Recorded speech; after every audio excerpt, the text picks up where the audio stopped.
नमस्कार दोस्तों, मेरा नाम है विमल सिंह। बालाजी स्टडी अड्डा में आपका स्वागत है। डियर सेकंड सेमेस्टर के लिए जो आपका वन लाइनर क्वेश्चन आंसर है उसको हम 3 पार्ट में प्रोवाइड करा रहे हैं। एक मैराथन के रूप में हम देख रहे हैं। तो इससे पहले हमने इसका पहला पार्ट देखा था। यदि आपने नहीं देखा है, साइड में आई बटन में पिछला वाला वीडियो आपको मिल जाएगा। आज हम देखेंगे इसी का पार्ट नंबर 2। तो जितने प्रश्न पहले पार्ट में देखे थे उतने हम सेकंड पार्ट में देखेंगे। तो चलिए शुरू करते हैं। पहला प्रश्न कह रहा है कि डीपीपी परियोजना के 2 कार्य मुख्य बताने हैं आपको। तो पहला कार्य हो जाएगा भौतिक और एकेडमिक क्षेत्रों में क्षमता संवर्धन करना, प्राथमिक शिक्षा का विस्तार करना। और दूसरा हो जाएगा विद्यालय में बच्चों का ठहराव जो है वो बढ़ाना और उनके ह्रास या अवरोध में कमी लाना। डीपीपी की फुल फॉर्म क्या होती है? District primary education programme. सारी चीजें मैं बता चुका हूँ। नेक्स्ट है डीपीपी परियोजना के उद्देश्य। तो 6 से 11 वर्ष तक के जो बच्चे हैं उनका 100% विद्यालय सुविधा उपलब्ध कराना, सामान्य वर्ग की तुलना में बालिकाओं तथा जो अपवंचित वर्ग है उसके बच्चों का विद्यालयों में नामांकन, धारण तथा जो संप्राप्ति है उसको 5% तक कम करना। तो ये डीपीपी परियोजना के उद्देश्य में आ जाएगा। नेक्स्ट है आपका विद्यालय शिक्षा की तैयारी क्या है। तो आप क्या कहेंगे? अंतर्राष्ट्रीय बाल वर्ष के परिप्रेक्ष्य में राष्ट्रीय शैक्षिक अनुसंधान और प्रशिक्षण परिषद नई दिल्ली द्वारा विद्यालयी शिक्षा की तैयारी कार्यक्रम का विकास किया गया है। फिर इस कार्यक्रम का अगर मुख्य उद्देश्य बात की जाए तो 6 वर्ष की आयु में बच्चों को स्कूली शिक्षा के लिए तैयार करना है। और इसके लिए प्राथमिक विद्यालयों में प्रथम 6 सप्ताह से लेकर के 8 सप्ताह तक का जो समय है वो निर्धारित किया गया। तो मेन यही आपको समय पर फोकस करना है। यही आपकी क्या है? विद्यालय शिक्षा की तैयारी। अगला है संपूर्ण साक्षरता अभियान का प्रेरक वाक्य। तो एक पढ़ाई एक इसका प्रेरक वाक्य है।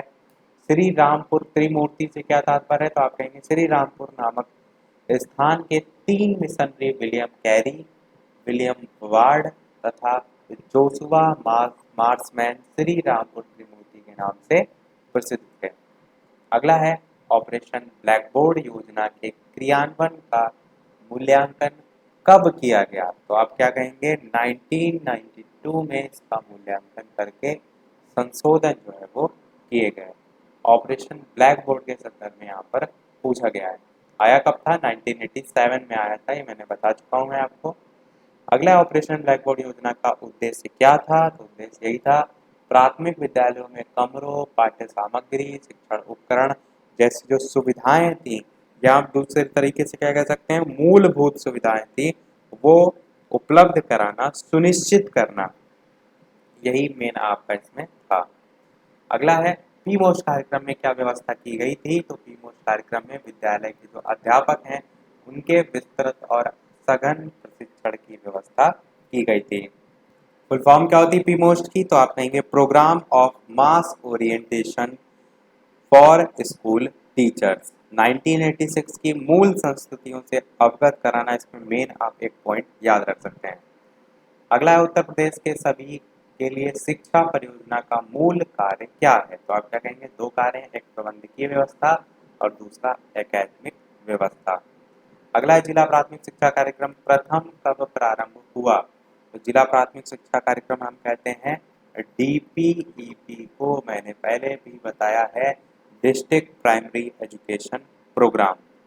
तो जो आपका ये टोटल था इसमें 3 चरण थे। तो इसमें पूछा गया प्रथम कब प्रारंभ हुआ? तो 1997 आपका हो जाएगा।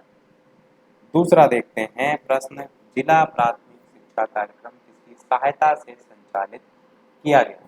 तो विश्व बैंक की वित्तीय सहायता से प्रारंभ किया गया। राष्ट्रीय साक्षरता मिशन की स्थापना कब हुई? तो 5 मई 1988 को जो है वो हुई थी। सन ध्यान रखिएगा।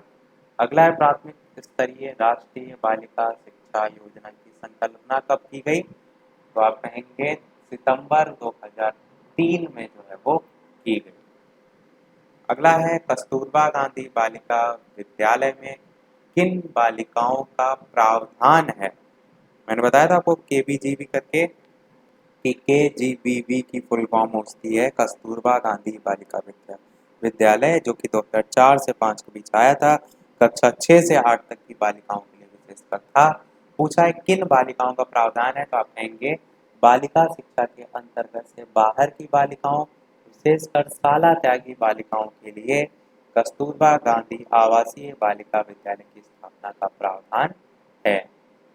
अगला है आरंभिक बालिकाल शिक्षा और बाल माध्यम प्रयोगशाला परियोजना ECCE किसकी सहायता से चल रही है, तो आप क्या कहेंगे, ये योजना जो है वो यूनिसेफ की वित्तीय सहायता से जो है वो किसके निर्देशन में, तो आप कहेंगे राष्ट्रीय शैक्षिक अनुसंधान और प्रशिक्षण परिषद यानी कि NCERT के निर्देशन में 10 राज्यों में चल रही है। तो 3 पॉइंट है केवल याद रखने वाले इससे संबंधित। ECCE फुल फॉर्म क्या होती है ECCE की, तो आप कहेंगे early childhood care education. Early childhood care education full form होती है। अगला है ये योजना किन राज्यों में चल रही है, तो आप क्या कहेंगे बिहार, गोवा, कर्नाटक, मध्य प्रदेश, इस प्रकार से जितने भी राज्य लिखे हुए हैं उसको आप ध्यान रखिए। साथ ही साथ ये भी ध्यान रखिए कि कुल 10 राज्यों में चल रही है। अगला है बालक का बेहद संवेदनशील और संभावना से परिपूर्ण समय कौन सा होता है, तो प्रारंभ के 8 साल यानी कि 6 से 14 आयु वर्ग का समय हो जाएगा। अगला है सभी बच्चों जाति, लिंग और वर्ग समुदाय के भेदभाव के बिना शिक्षा के अवसर प्राप्त होने का तात्पर्य क्या है, तो आप कहेंगे प्रारंभिक शिक्षा का सार्वभौमिकरण। ये पूछा भी जाता है, सार्वभौमिकरण शब्द मैंने आपको पहले भी डिफाइन किया है। वर्तमान में कौन सी कक्षा तक की शिक्षा अनिवार्य प्रारंभिक शिक्षा के रूप में स्वीकार की गई है, तो आप कहेंगे कक्षा 1 से लेकर 8 तक। अगला है स्वतंत्रता से पूर्व जन साधारण की शिक्षा पर किस किसने बल दिया, तो हंटर कमीशन और वुड डिस्पैच दोनों ही ने ही जो है वो दिया था। वुड डिस्पैच समय 19 जुलाई 1854। वुड डिस्पैच या वुड का घोषणा पत्र आप कह सकते हैं। फिर हंटर कमीशन की बात करें तो आप क्या कहेंगे 1882। प्राथमिक शिक्षा पर प्रथम आयोग के नाम से इसे भी जाना जाता है। भारतीय शिक्षा आयोग के नाम से भी हंटर कमीशन को जाना जाता है। अगला है स्वतंत्रता के पश्चात प्रारंभिक शिक्षा को अनिवार्य और सर्वसुलभ बनाने का जो प्रथम प्रयास था वो किसका था, तो 1893 में बड़ौदा नरेश शिवाजी, यहाँ पर सियाजी राव लिखा है तो सियाजी सही है, यहाँ शिवाजी नहीं, सियाजी राव गायकवाड़ जो है वो थे। अगला है बड़ौदा नरेश सियाजी राव गायकवाड़ के बाद किसका प्रयास था, 1910 में गोखले ने अनिवार्य शिक्षा का प्रस्ताव केंद्रीय मंत्रिमंडल में प्रेषित किया था। गोखले विधेयक भी आपका पूछा जाता है, तो कब आया था 1911 में आया था गोखले विधेयक। इसमें इन्होंने प्राथमिक शिक्षा अनिवार्य संबंध में सारी चीजें जो है वो सुझाव रखे थे। अगला है संविधान में अनुच्छेद 45 में निःशुल्क और अनिवार्य शिक्षा का लक्ष्य किस वर्ष रखा गया, तो आप कहेंगे 1950 में रखा गया। अगला देखते हैं। इसके अलावा वीडियो पसंद आ रहा हो तो सभी लोग वीडियो को लाइक भी अवश्य कर दीजिएगा ताकि मुझे भी मोटिवेशन मिलता रहे और इसी प्रकार अच्छे अच्छे प्रश्न मैं आपको प्रैक्टिस कराता हूँ। DLED सेकेंड सेमेस्टर का कोर्स मैं ऑलरेडी करा चुका हूँ। मैं आपको थोड़ा सा प्लेलिस्ट भी दिखा देता हूँ। तो ये आप प्लेलिस्ट देख सकते हैं, यहाँ पर प्लेलिस्ट वाला एक सेक्शन बना हुआ है होम वीडियो प्लेलिस्ट के बगल में। इस पर आप जब क्लिक करेंगे इस प्रकार से प्लेलिस्ट खुल जाएंगे। DLED BTC first and second semester यहाँ पर हेडिंग लिखा हुआ, तो सेकंड सेमेस्टर की ही सभी प्लेलिस्ट है यहाँ पर। शिक्षा के क्रम से नाम में जो आपका पहला और दूसरा पेपर है उसकी सभी टॉपिक वाइज वीडियो हैं। इसी प्रकार इंग्लिश है, साइंस है, मैथ का एक एक टॉपिक वाइज वीडियो है, सभी सब्जेक्ट के MCQ हैं। और इसी प्रकार देखेंगे तो सोशल साइंस एक एक टॉपिक पर वीडियो है, 2015 के पेपर, 2016 के पेपर, 2016 का द्वितीय बार का पेपर और इसी प्रकार सभी वन लाइनर सभी सब्जेक्ट के क्वेश्चन पेपर। तो देखिए सारी चीज़ें मैं ऑलरेडी करा चुका हूँ, 2017 के पेपर। तो कोई भी चीज़ कहीं भी आपको देखनी है प्लेलिस्ट में जाकर देख सकते हैं। ये जो मैं प्रश्न आपको करा रहा हूँ ये एक बार फिर से लेटेस्ट के तौर पर करा रहा हूँ क्योंकि यहाँ पर जो प्रश्न है वो आपके सन 2020 तक के इसमें शामिल है और उसमें 2019 तक के, केवल इतना अंतर है। बाकी सारा पूरा एक एक कोर्स में आपको करा चुका हूँ। देखते हैं अपना अगला प्रश्न। प्रारंभिक शिक्षा को अनिवार्य और सर्वजन सुलभ बनाने के उद्देश्य जो है वो क्या है, तो आप कहेंगे सभी बच्चों का नामांकन, सभी बच्चों का विद्यालय में ठहराव तथा गुणवत्तापूर्ण शिक्षा प्रदान करना। अगला है राष्ट्रीय शिक्षा नीति 1986 तथा एक्शन प्लान, जिसे हम क्या कहते हैं, संशोधित राष्ट्रीय शिक्षा नीति 1992। इसमें किस बात पर जोर दिया गया है? तो किसमें दिया गया है? समाज के सभी वर्ग के बच्चों के लिए प्राथमिक शिक्षा की जो सुविधा है वो सुलभ कराने और साथ ही साथ शिक्षा के सार्वभौमिकरण के लिए संपूर्ण राष्ट्र में प्राथमिक शिक्षा का जो स्तर है उसमें एक रूपता लाने पर बल दिया गया है। अगला उत्तर प्रदेश बेसिक शिक्षा अधिनियम कब लागू हुआ था? तो ये अधिनियम 25 जुलाई 1972 से प्रभावी माना गया है। अगला, इस अधिनियम के अनुसार उत्तर प्रदेश बेसिक शिक्षा परिषद का गठन कब हुआ? तो 25 जुलाई 1972 को हुआ। ये सारी चीजें मैंने आपको बताई थी। 8 वीडियो में कंप्लीट कोर्स में करा चुका हूँ आपका पेपर 1 और पेपर 2 का एक साथ 8 वीडियो अगर आपने देख लिए तो पेपर 1 2 आपको पूरा प्रिपेयर हो जाएगा। एक एक चीज मैंने बता दी है। डीएलएड सेकेंड सेमेस्टर की 5 डिवीजन वाली जो प्ले लिस्ट है उसमें सभी वीडियो मिल जाएंगे। ना मिले तो कमेंट कीजिएगा, फेसबुक पर मैसेज कीजिएगा। देखते हैं अपना अगला प्रश्न। सुप्रीम कोर्ट के आदेश से पका हुआ भोजन उपलब्ध कब से कराया गया? तो 1 सितंबर 2004 से कराया गया। जिला प्राथमिक शिक्षा कार्यक्रम के प्रमुख पक्ष क्या थे? तो भवन तथा शैक्षिक संस्था को सुदृढ़ करना, गुणवत्ता को सुनिश्चित करना, प्राथमिक शिक्षा तक पहुंच का विस्तार करना।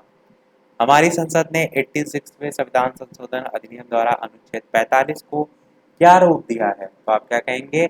अनुच्छेद 45 की विषय वस्तु को विस्तृत रूप देकर प्राथमिक शिक्षा को अनुच्छेद 21 का के तहत मूल अधिकार बना दिया गया है। ये पूछे जाते हैं डायरेक्ट भी, जैसे अनुच्छेद 21 का है, अनुच्छेद 51 का है, तो ये क्या प्रावधान है इसलिए आपको पता होना चाहिए इसमें। अगला है, इसमें क्या प्रावधान है? अनुच्छेद 51 का के अनुसार माता पिता का यह कर्तव्य है कि वे अपने बच्चों के लिए शिक्षा का अवसर प्रदान करें। अगला है, शिक्षा का अधिकार अधिनियम कब से लागू हुआ? तो 1 अप्रैल 2010 से निःशुल्क और अनिवार्य शिक्षा का अधिकार अधिनियम जम्मू कश्मीर को छोड़कर पूरे भारतवर्ष में लागू कर दिया गया। अगला है, शिक्षा प्रणाली बाल केंद्रित होने से क्या तात्पर्य है? तो आप कहेंगे इस प्रणाली में गुरु का स्थान आधिकारिक ना होकर मार्गदर्शक का जो है वो हो जाता है। अगला, राष्ट्रीय पाठ्यचर्या की रूपरेखा 2005 किस आधार पर बनी है? 1993 में बनी शिक्षा बिना बोझ के रिपोर्ट के आधार पर पाठ्यचर्या की समीक्षा के उपरांत ये रूपरेखा जो है वो बनी। अगला है, राष्ट्रीय अध्यापक शिक्षा परिषद की स्थापना। राष्ट्रीय अध्यापक शिक्षा परिषद एनसीटीई को कहते हैं। इसकी स्थापना 1995 में जो है वो की गई। अगला है, राष्ट्रीय अध्यापक शिक्षा परिषद का मुख्यालय। तो कहेंगे आप नई दिल्ली में है। आईटीई नहीं है, आईटीआई है। आईटीआई 2009 अधिनियम में शिक्षक अपने दायित्व और भूमिका को सही ढंग से पूरा कर सकें, इसके लिए क्या व्यवस्था की गई है? तो आप क्या कहेंगे? जनगणना, आपदा राहत कार्य, चुनाव के अतिरिक्त उन्हें किसी गैर शैक्षिक कार्य में नहीं लगाया जाएगा। तो ये सारी चीजें इसमें हो जाएंगी। अगला है, शांति के लिए शिक्षा पर किस दस्तावेज में बल दिया गया है? तो आप कहेंगे राष्ट्रीय पाठ्यचर्या की रूपरेखा यानी कि एनसीएफ 2005 में इस पर विशेष बल दिया गया है। अगला एनसीईआरटी का पूरा नाम?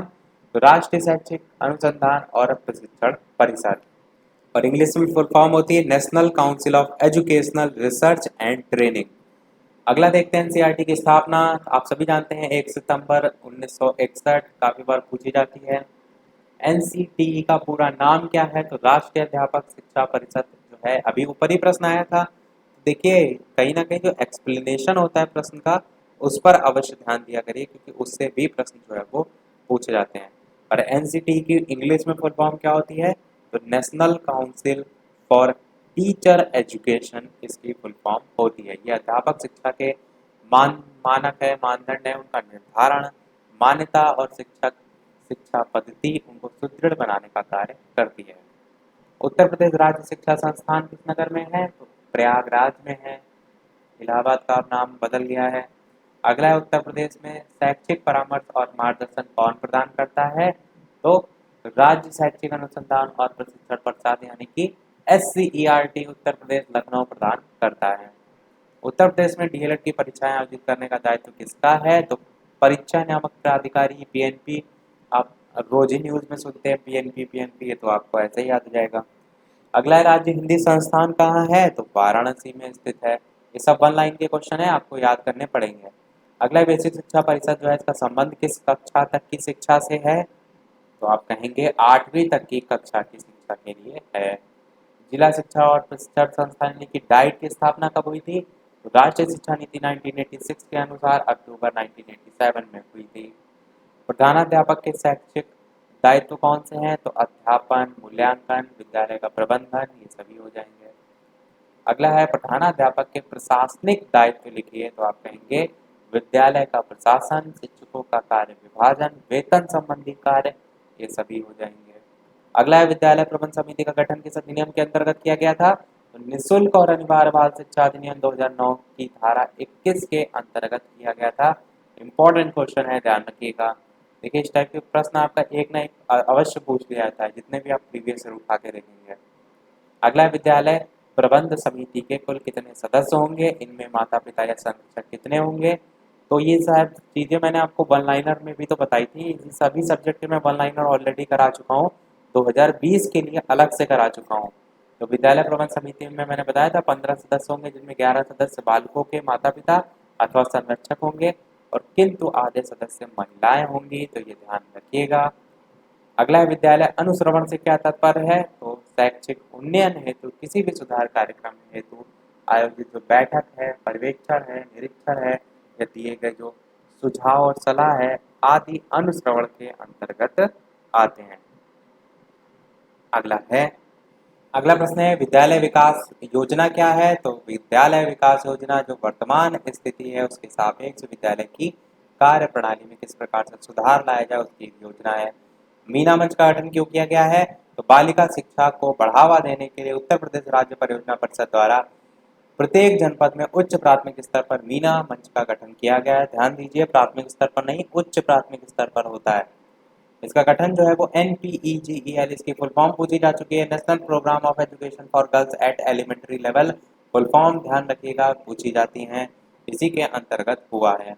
मीना मंच के उद्देश्य क्या है, तो बालिकाओं की अभिव्यक्ति यानी कि विचार प्रकट करें, नेतृत्व तथा सहयोग की भावना का विकास, बालिकाओं को शिक्षा से जोड़ना, रचनात्मक लेखन तथा चिंतन की आदत, विभिन्न जीवन कौशलों का विकास, बाल और महिला अधिकारों का ज्ञान, बाल विवाह की रोकथाम, बचत के लिए प्रोत्साहन, इस टाइप से सभी पॉइंट आप लिख सकते हैं।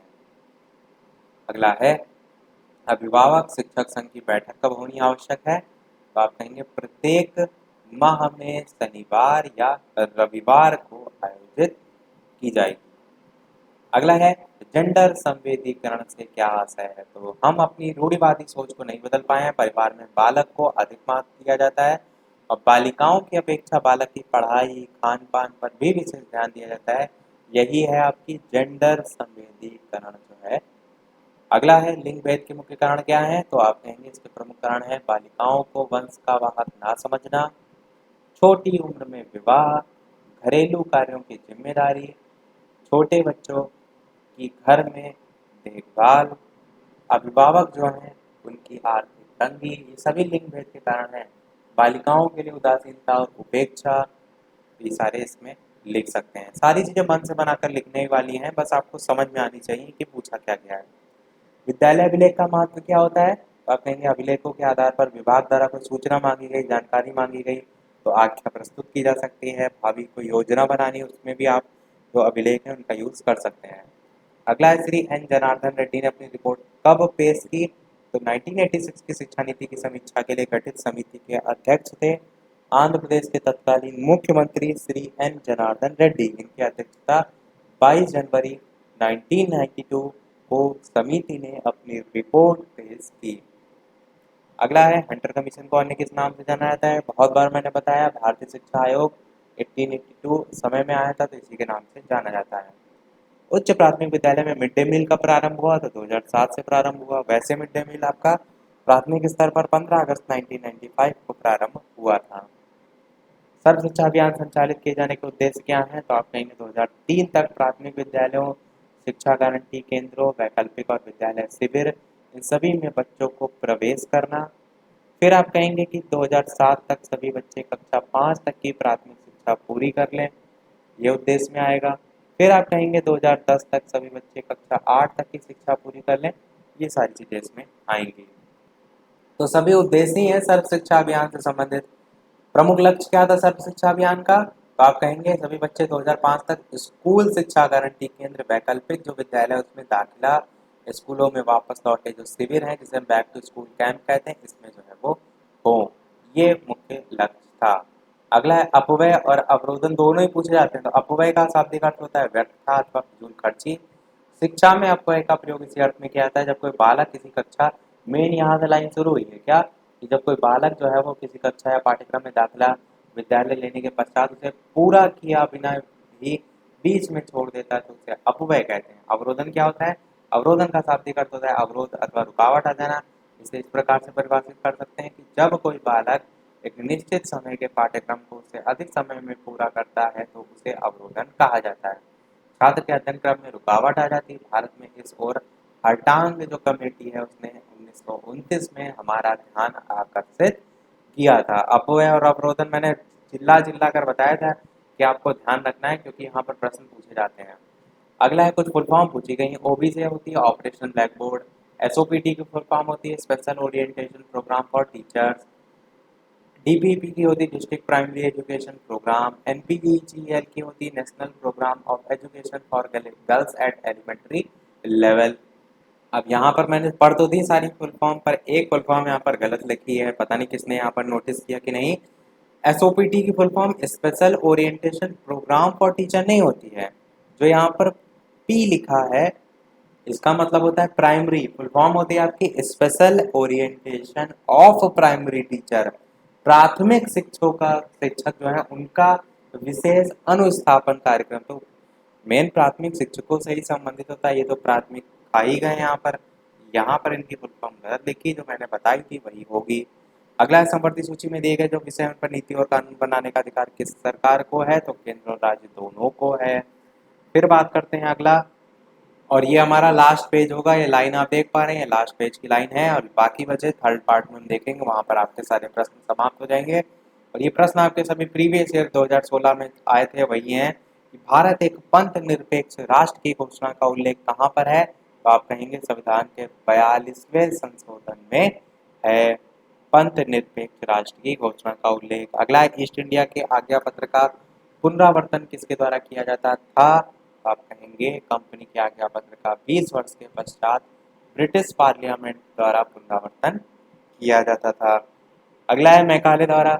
जब मैकाले शिक्षा द्वारा भारत में किस प्रकार का वर्ग तैयार कराना चाहता था?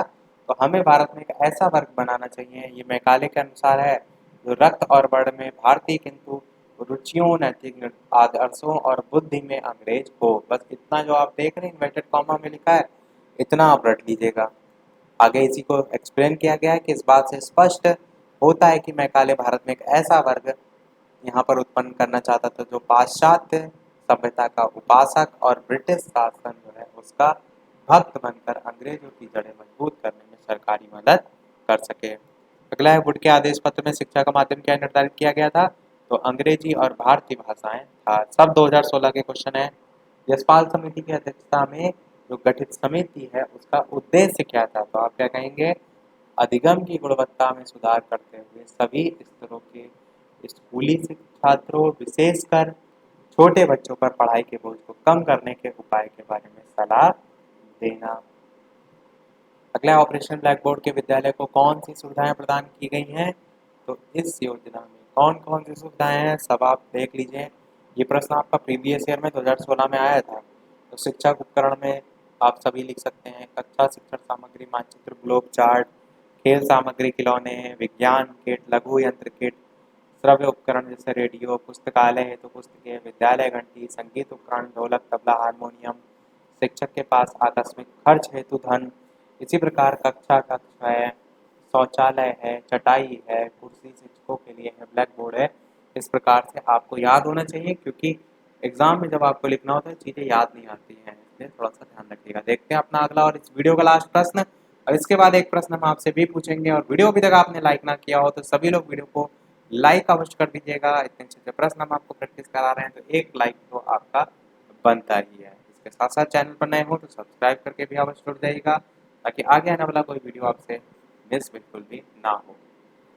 और टेलीग्राम चैनल की लिंक जो है आपको डिस्क्रिप्शन में मिल जाएगी, सर्च करके भी आप जुड़ सकते हैं। प्रश्न देखते हैं। पीमोस्ट की फुल फॉर्म तो क्या होती है? Programme of mass orientation for school teachers, ये फुल फॉर्म होती है पीमोस्ट की। और सारी चीज़ें मैंने बताई थी, इसके संबंध में अभी मैंने बताया था। और हिंदी में इसकी फुल फॉर्म होती है सेवारत अध्यापकों का विस्तृत अभिविन्यास कार्यक्रम, ये हिंदी में फुल फॉर्म होती है। अब एक प्रश्न आपके लिए भी, जैसे कि सभी वीडियो में हम आपसे एक ना एक प्रश्न पूछते हैं, तो इस वीडियो का आपके लिए प्रश्न है ये वाला प्रश्न कि इंदिरा गांधी राष्ट्रीय मुक्त विश्वविद्यालय की स्थापना कब हुई? यानी कि इग्नू की स्थापना जो है आपको बताना है सन। वीडियो के मेन कमेंट में टाइप करके सभी लोग अपना आंसर बताइएगा। 2016 में ही प्रीवियस ईयर में क्वेश्चन पूछा जा चुका है, तो कितने लोगों को पता है अपनी नॉलेज चेक कीजिए और सभी लोग वीडियो के मेन कमेंट में आंसर बताइए। आंसर हम इसका देखेंगे, इसका अगला वाला पार्ट यानी कि पार्ट नंबर जो 3 देखेंगे, उसमें हम सारे प्रश्न भी समाप्त कर देंगे और इसका आंसर भी देखेंगे। लाइव टाइमिंग है हमारी डीएलएड सेकेंड सेमेस्टर की दोपहर के 3 बजे, तो लाइव आकर भी आप वीडियो देख सकते हैं। तो आज में इतना ही। वीडियो पसंद आया हो तो लाइक अवश्य कीजिएगा, चैनल पर नए हो तो सब्सक्राइब जरूर कीजिएगा। मिलते हैं अगले वीडियो में नए टॉपिक के साथ। नमस्कार, थैंक यू फॉर वॉचिंग।